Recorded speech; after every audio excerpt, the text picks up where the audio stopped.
സംഭവം ശരിയാണ്. നമുക്കൊരു മനസ്സുണ്ട്, നമ്മൾ ചിന്തിക്കുന്നുണ്ട്, ചിന്തിച്ച് കാര്യങ്ങൾ നമ്മൾ നന്നായിട്ട് ചെയ്യുന്നുണ്ട്.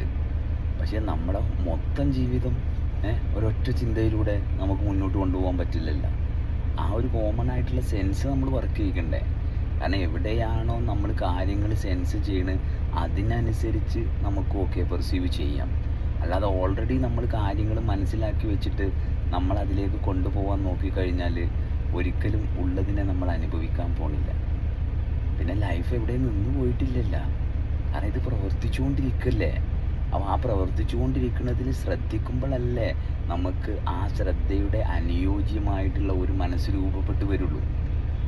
ഇതിനെ ശ്രദ്ധിക്കാതെ നമ്മളെല്ലാം മനസ്സിലാക്കി വെച്ചിട്ട് പോകുമ്പം സത്യത്തിൽ എന്താണോ നിലനിൽക്കേണ്ടത് അല്ലെങ്കിൽ നിലനിൽക്കുന്നത് അതിൽ നിന്ന് കംപ്ലീറ്റ് മാറിയിട്ട് പുതിയൊരു സംഭവത്തിനെ നമ്മൾ ഉണ്ടാക്കാൻ നോക്കുക. അതുകൊണ്ട് തന്നെ ആ അണ്ടർസ്റ്റാൻഡിങ് എല്ലാം ബൾക്ക് ഓഫ് ഡാറ്റ എഫേർട്ടായിട്ട് ഫീഡ് ചെയ്യുന്നത് കൊണ്ട് കുറച്ച് കഴിയുമ്പോൾ നമുക്ക് ബോറടിക്കും. മറിച്ച് ഒന്നും മനസ്സിലാക്കാതിരുന്നേ അവനവനെ മനസ്സിലാക്കിയ ഭാഗത്തിരുന്നു കൊണ്ട് ആ ഡാറ്റ ഇങ്ങനെ പ്രോസസ്സ് ചെയ്ത് പോയേ.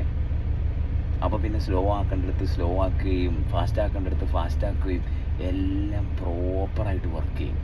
ഇത് ആ പൊസിഷൻ, ആ ഒരു ഞാനുണ്ട് എന്നുള്ള പൊസിഷൻ പ്രോപ്പറായിട്ട് കയ്യിലില്ലാത്തത് കൊണ്ടാണ് നമ്മുടെ മനസ്സിനെ നമ്മൾ കൊണ്ടുവന്നിട്ട് നമ്മളെ തന്നെ നിലനിർത്താൻ വേണ്ടിയിട്ടോ അല്ലെങ്കിൽ ഞാൻ ഇന്നതാണെന്ന് പറയാനും പ്രൂവ് ചെയ്യാനും വേണ്ടിയിട്ട് എഫേർട്ട് എടുക്കേണ്ടി വരുന്നത്.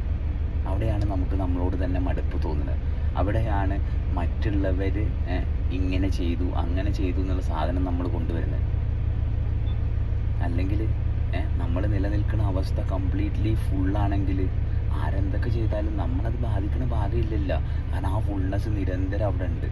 അപ്പോൾ മൈൻഡ് കൊണ്ടുവരുന്നതിൻ്റെ മുന്നേ എക്സിസ്റ്റൻസിൻ്റെ അല്ലെങ്കിൽ ആ അനുഭവത്തിൻ്റെ അവസ്ഥ എന്താണെന്നുള്ളതിൻ്റെ ക്ലാരിറ്റി നമ്മുടെ കയ്യിലുണ്ടെങ്കിൽ ഒരിക്കലും മനസ്സ് ടേക്ക് ഓവർ ചെയ്യാൻ പോകുന്നില്ല. അല്ലെങ്കിൽ എങ്ങനെയാണോ ശ്വാസം എടുക്കുന്നത് അതുപോലെ തന്നെയാണ് ചിന്തകളുള്ളത്. പക്ഷെ ഒരിക്കലും ആ ചിന്തയിൽ കയറിയിട്ട് നമ്മൾ ഇടപെടേണ്ട കാര്യമില്ല. അതൊക്കെ അതിൻ്റെ വഴിക്ക് പോകുന്നുണ്ടല്ല, നമ്മൾ നമ്മളെ വഴിക്ക് നല്ല കൂളായിട്ട് ഇരിക്കുന്നുണ്ട്. അപ്പോൾ ഇത് രണ്ടും ഇടപഴകുന്നുണ്ടെങ്കിൽ എവിടെയോ നമ്മളുടെ ശ്രദ്ധ നമ്മളിലല്ല. അപ്പോൾ അതൊക്കെ നമ്മളിലേക്ക് ആ ശ്രദ്ധ കൊണ്ടുവന്നാൽ മതി.